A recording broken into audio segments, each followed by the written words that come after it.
कमलायतलोचन लोकपते विजयी भव वेङ्कटशैलपते सचतुर्मुख षण्मुख पञ्चमुख प्रमुखाखिल दैवतमौलिमणे शरणागत वत्सल सारनिधे परिपालय मां वृषशैलपते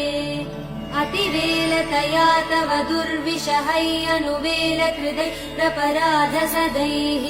हरितं त्वरितं वृषशैलपते परया कृपया परिपाहि हरे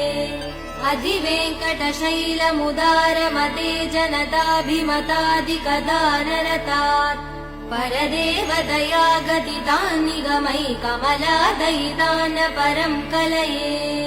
कलवेणुरवा वसगोपवधू शतकोटिवृतात् स्मरकोटिसमात् प्रतिवल्लविकाभिमदात् सुखदात् वसुदेव